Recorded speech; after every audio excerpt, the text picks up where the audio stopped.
Daniel, you got a problem.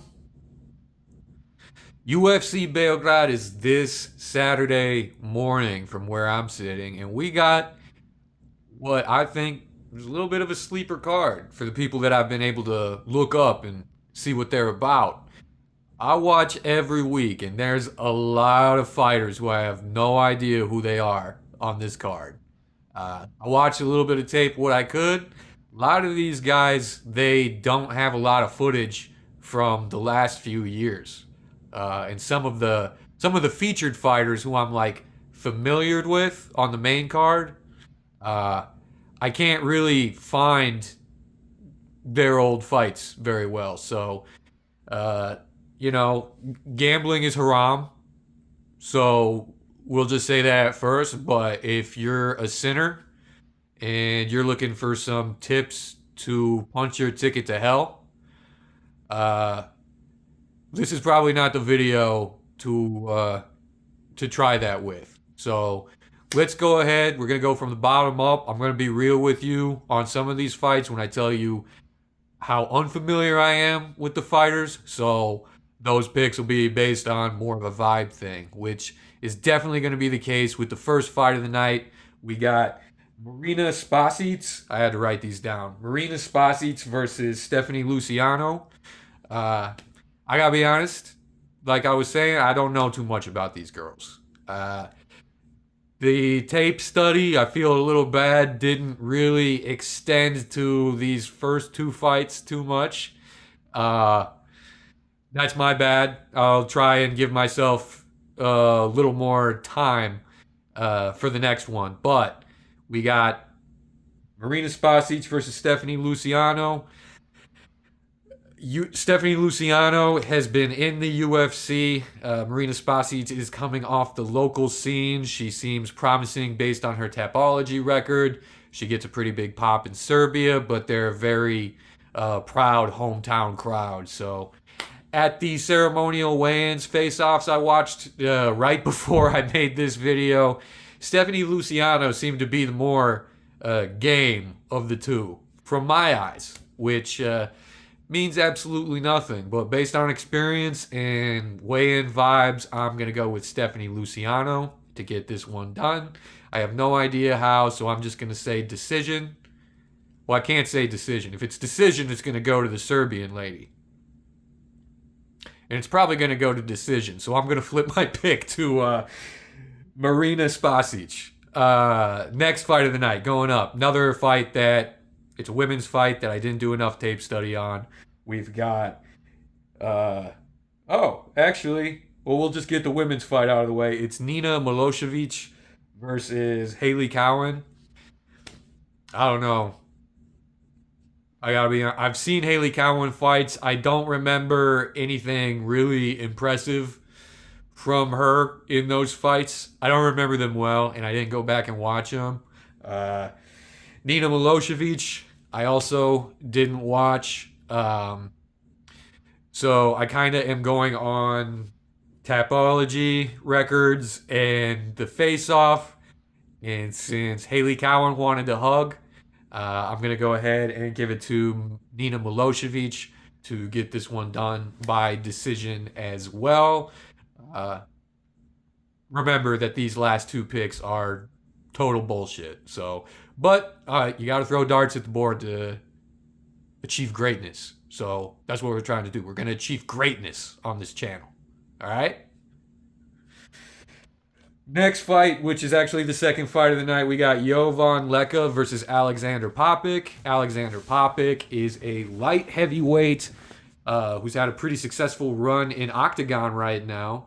He's a guy who likes to find range, stand, kind of make long distance attacks. He's got a pretty nasty leg kicking game.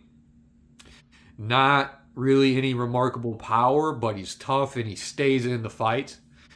And he's going up against Jovan Leka at heavyweight. Jovan Leka is a fighter who's been really active. He's very young. I think he's 24. I'm not familiar with the promotion. I think it's called Armada. I was watching some of his fights with some of the other big boys. They weren't really impressive fights, but he's shown that he is powerful. He's fairly athletic. Well, he's athletic for the heavyweight division, and he's got a varied striking game. I think Alexander Popik is the smarter, higher ring IQ fighter, but he came in at 215 pounds, which is 50 pounds lighter than Jovan Leka cut down to.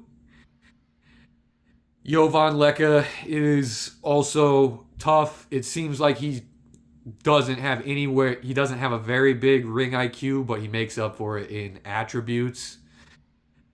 I'm going to go with Jovan Leka in this one based on size. I could see this going to a decision. Alexander Popik will have a speed advantage, but it won't be as big as you think. There's a 10-year age advantage to Jovan Leka. But I got to go with the big boy, Jovan Leka, to get this done. I could see it going to decision, but I'm going to say knockout round 2. Moving up the card, we have Mateusz Rebecki versus Kyle Prepolek. This is one I can talk about. So, Mateusz Rebecki, one of my favorite fighters. Don't care if he's losing, but I don't really like to see it. Red flags, hoping, I'm thinking this is probably a contract renewal type of fight. But we got Mateusz Rebecki facing off against Kyle Prepolek, both of them coming off of losing streaks. I'm not super familiar with Kyle Prepolek's game. I've only seen the Drew Dober fight and the Benoit Saint Denis fight, which isn't really that fair to Kyle Prepolek, but he got absolutely dominated in the BSD fight in a way that BSD is one of the top. He's one of the premier fighters at lightweight. He's one of the biggest names that they have there. But there's not many people, if any, that I've seen get done as dirtied by BSD as Kyle Prepolek. That said, when I was watching the Drew Dober fight, I believe I was gambling is haram, but I was going through. I like it. I like to do it. But I bet on Kyle Prepolek, and I was feeling very good about that pick up until the nut shot, which I still didn't think it was going to go as badly as it did afterward. But Drew Dober made that time left count and got him out of there. And Drew Dober is a nasty, nasty fighter. Mateusz Rebecki, on the other hand, he's been fighting tough competition as well. Got the split decision over Miktatek Orolbai, which is wild. That's one of the only people, maybe the only person in the UFC that can say they beat Miktatek Orolbai, and in a decision. Ludovic Klein, sloppy fight. If he would have just stayed standing or stood up in the third round, he would have won that fight with Ludovic Klein being out of a leg. But that's not Mateusz Rebecki's style. He's going to go in there. He's going to try to finish it the way that he likes to finish it. As bloody as possible as well. If this goes to decision, luckily it's in, this is kind of a layup fight. There's not a lot of judges, I think, that are like in the camp of Kyle Prepolek. Well, they bring their own judges. So that's tough to say. But Mateusz Rebecki is dog tough in a way that I haven't seen from Kyle Prepolek. Mateusz Rebecki, I don't care that he's been knocked out before. From what I've seen, he's unchinnable.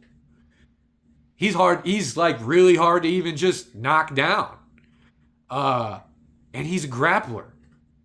Granted, he has like really not good proportions for this division, so he gives up a lot of reach. And he's not the most powerful striker, but he's the tougher man, in my opinion. Is he the more skilled man? I don't know. But based on what I saw from the BSD fight with Kyle Prepolek, I have to imagine that the pressure that Mateusz Rambetsky brings will be able to throw off Kyle Prepolek's game. And I think Mateusz Rambetsky can actually get him out of there. So we'll go with Rambetsky, I think by KO. And we'll say round 2 again. So moving up the card, this is already pretty long for something that a card I'm not that confident about, but we move forward. We've got Denis Bazooka versus Bogdan Grad. Denis Bazooka has never really impressed me, and it's been hard to actually go back and find any of his recent fights on YouTube. Paramount has a pretty limited back catalog before the merger. So I have to kind of go on memory. I just don't remember ever being very impressed by Denis Bazooka, whereas Bogdan Grad has looked good to me in every fight. He's a tough out, and he was dominating Luke Riley in that first round before he got caught in the second.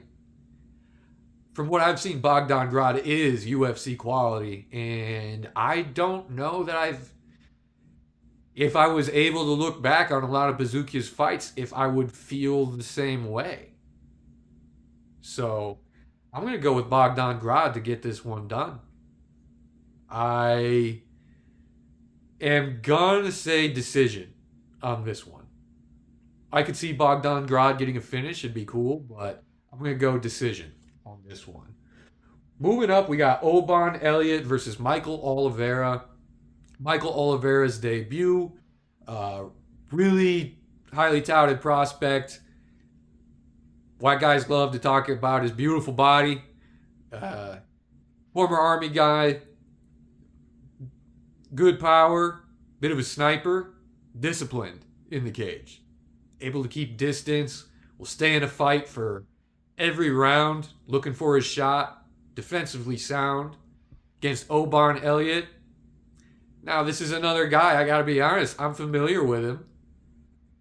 But the only fights that I really remember and that are easily available are the last 2 fights that he lost. I don't remember what Oban Elliott's game is that he brings. And that's just me being honest. I couldn't go back and watch it for myself. Again, I don't remember enough. Michael Oliveira is this hype train. I don't really know if I'm as bought in, but that's just me being jaded, I guess, and not confident with knowing a lot of the info on this card. So I'm just going to go with the flow and say Michael Oliveira gets this one done.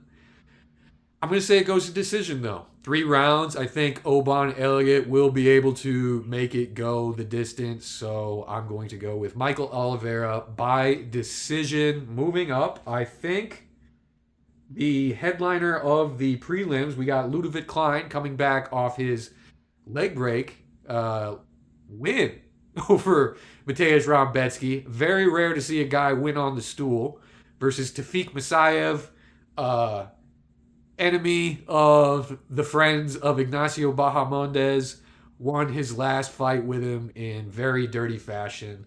Had a competitive fight with Miktatek Orolbai that he ended up ultimately getting submitted in. Both of these guys are primary strikers. I would say Ludovic is the more educated striker, more well-rounded and skilled. I think the power side is on the side of Tafik Masayev, and I think on the feet he's a dog. But as far as skill-wise, I think that pressure that he brings, he respects skill enough that he slows down. And he takes himself out of the fight a bit. Out of the 2, I think Ludovic Klein's grappling is better as well. I think there's more tools in the arsenal on the side of Ludovic Klein to finish this fight.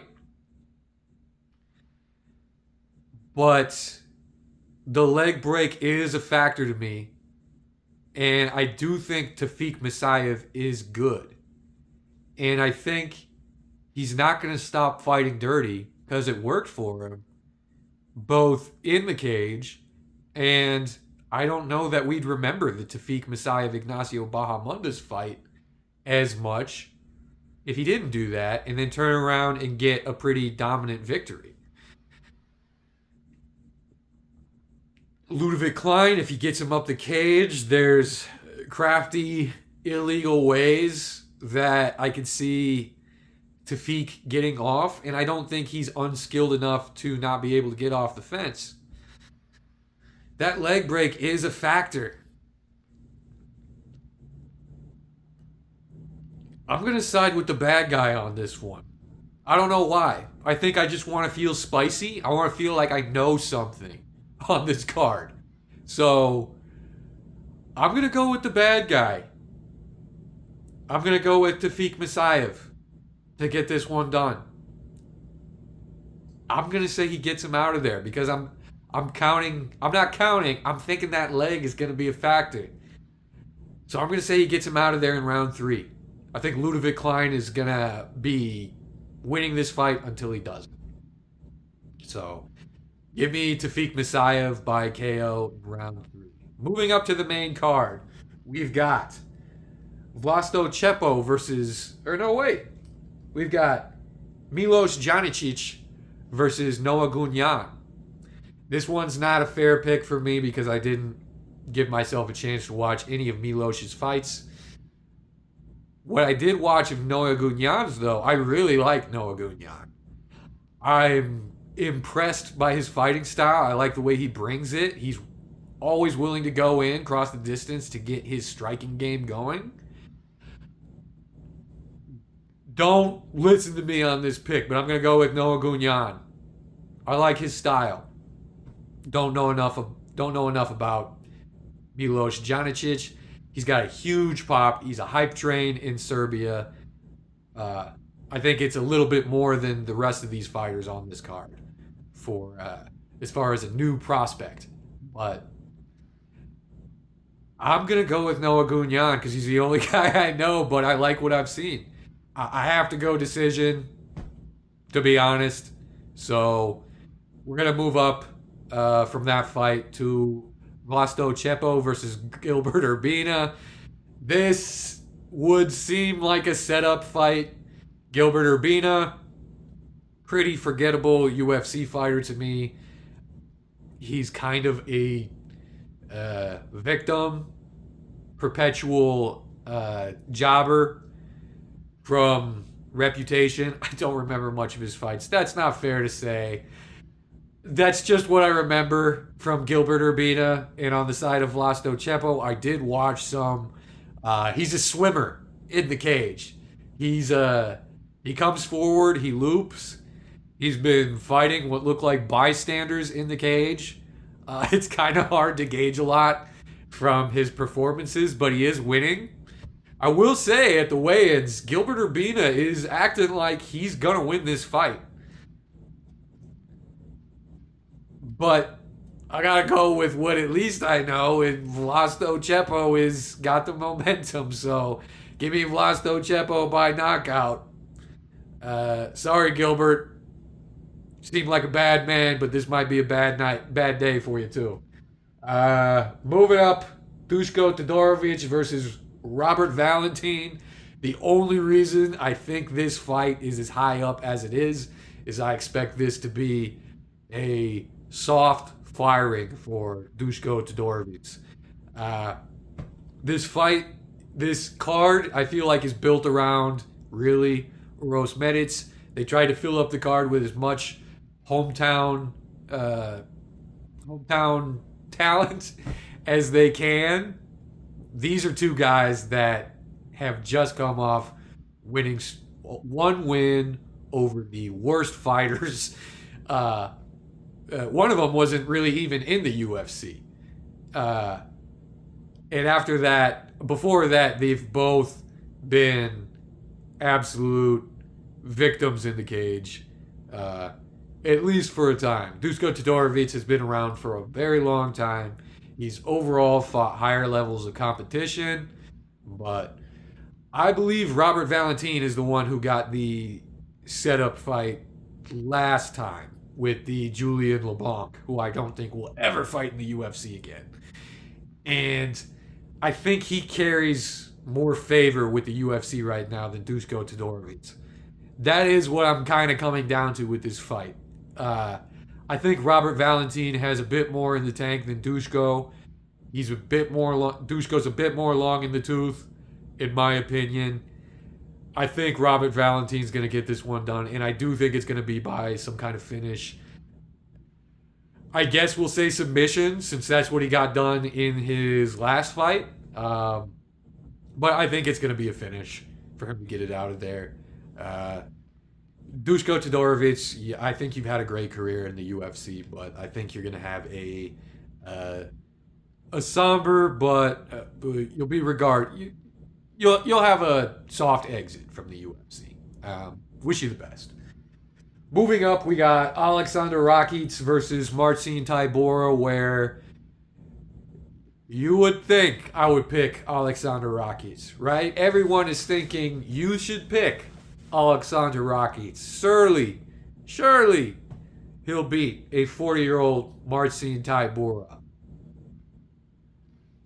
But I don't think that. I don't think that. First of all, at weigh-ins, Marcin Tybura came in looking lean, weighing in at 254 pounds, which is always a good sign for Marcin Tybura. That's when he's a little bit leaner, he can move a little bit better. That 10 pounds at heavyweight might not seem like a lot, but it does seem like it matters to Marcin Tybura. He is the heavyweight, and he is going to have a significant weight advantage over Rockets, who weighed in at 234 pounds, I believe. Rockets has not been having a good run. And there are some of those fights, like the Yuri fight, where I thought he was doing very well before he ended up losing the fight. Yuri always has that call to the ancestors at some point in his fights. So you know, if you don't get him out of there before that, you're gonna have to deal with his Polish samurai lineage, and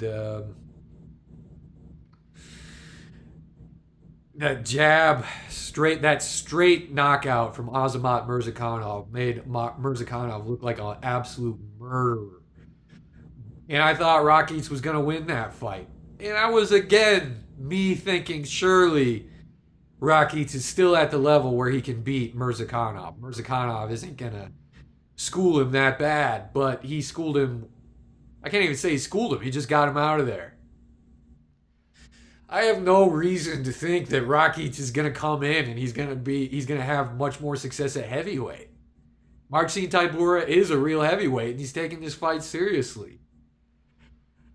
I'm gonna pick Marcin Tybura by finish. I know this is crazy, but I'm gonna say Marcin Tybura actually gets this one done. Surely it could go to decision, and Rakic could get him out of there, but I don't think he will.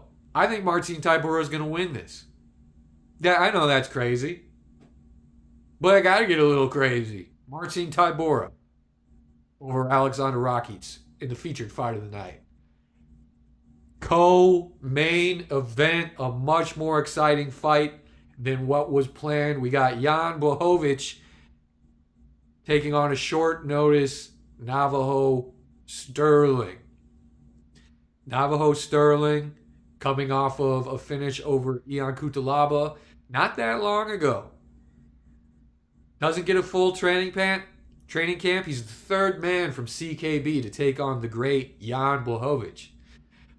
I think Navajo Sterling is a very educated looking fighter. The way he's able to transition in and out of positions. He's a very physical fighter. He's got a lot of gifts in that department. Good striking. Tough, I think. I think he's got the right mindset to get in there. And speaking of mindset, something else I'll say at the press conferences. I know this is just a vibe thing, But there was a weird ass question that someone asked where it was a full. The main card fighters were pretty much all out there, and someone asked a question about like if you could go back and I don't remember what it was. It was something like if you could go back and tell yourself as a younger fighter where you'd be now, what would you say, or something like that. And he didn't make it clear who he asked it to, and it was he repeated it and didn't specify again, so no one was saying anything. But Navajo was the one who came forward and actually answered the question. I know that's a weird thing to bring up, but that's shows to me that he's got a good feeling. He's got that inner momentum. He believes he can win this fight, which says a lot. Because Jan Blachowicz, I think, even at 43, he's like a fighting game boss. Really. He's like the skill test before you get to the end of the light heavyweight division. No one gets in there and thinks that they're gonna just go through Jan Blachowicz. He's like a Dark Souls boss. You gotta find his one vulnerability and exploit it. Because if you're on the feet, it's his cage. It is. I just see it in the other fighters. They acknowledge his presence when he's on the feet. The Polish power. They feel it. That's Jan Blachowicz' home. And age on that front has not really affected his performance in my eyes. And he's had a full camp. He's been training for a while. And he's had so many close fights with such great guys. I know he's motivated to get this one done more than usual. And I think this might be something that can affect his future in the UFC. This could be a career contract fight for him. They might send him off to another organization, like an MVP or something, if he doesn't win this fight, which would really bum me out because I love Jan Blachowicz. But there is a vulnerability. With age and with these fights, he's become more inactive. I'm not going to say the slowing down on the feet has mattered that much, but he is a little bit easier to catch now. And when he's on his back, he's worse than ever. And I think that's where the injuries, the surgeries, those start to come into play a bit. I think Jan Blachowicz is currently the better fighter. There is a 15-year age advantage to Navajo Sterling in this as well. And again, this is the third CKB fight against Jan Blachowicz. I don't know. I don't know how to pick this fight. And in the face-offs, Jan Blachowicz, he showed me, at least, vibe call, that he is eager to get this one done. This is a very important fight to him.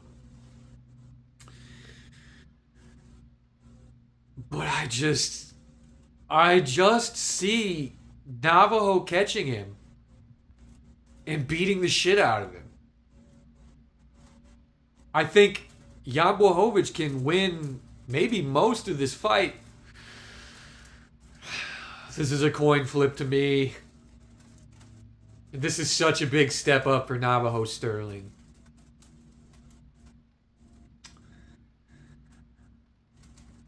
But I'm going to go with my man. I'm going to go with Jan Blachowicz to get this one done. And I'm going to say decision. And I could say split decision. And I could say draw. But I'm going to go with Jan Blachowicz to get this one done. This card is turning out crazy from my predictions. But we go to the main event. This one is, I think a lot of people have the same pick on. We got Uros Medic versus Daniel Rodriguez. Daniel Rodriguez is a tough son of a bitch. And he stays in the fight, but he does not have physical gifts. He is the much older fighter. He is coming back from his last fight against Kevin Holland, which even though he won, he displayed some pretty bad ring IQ in that last round. And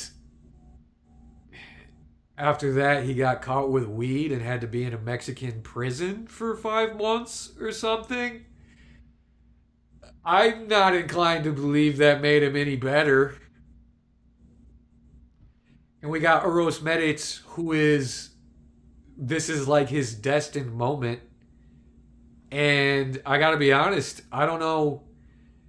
Every time I hear him talk, I like him more and more. And then you go back and you watch his fights, and you say, "This is a fucking. I love this dude." And he brings it. I don't think.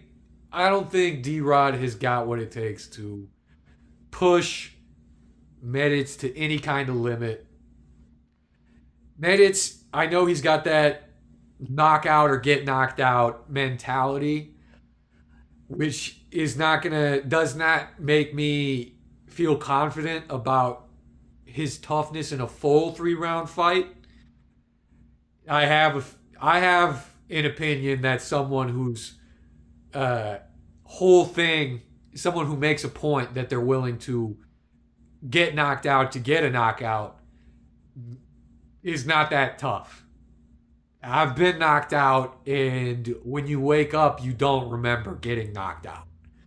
You just wake up to someone telling you bad news. So, but I don't know. That doesn't matter in this fight at all because I think Uros Medic is gonna he's gonna put belt to ass on Daniel Rodriguez. So I'm gonna take Uros Medic by KO in the first 2 rounds. So we're gonna go back up and down the card. We're gonna start for the top down. Go back and say what I said was gonna happen, and I apologize to the people who watch this video. I am not gonna have time to put the skips in. So this is a bad time in the video to apologize for that. But recap, we got Uros Medic beating Daniel Rodriguez by KO. I've got Jan Blachowicz beating, at least not losing to, Navajo Sterling. Draw, split decision. I got Jan Blachowicz. I got Marcin Tybura beating Alexander Rakic, maybe by finish. Doesn't matter. I've got Marcin Tybura winning that fight.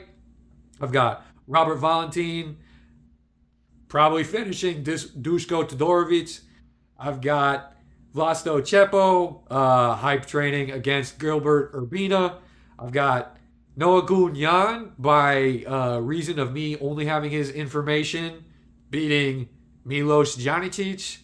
I've got Tafik Masayev getting a dirty win over Ludovic Klein.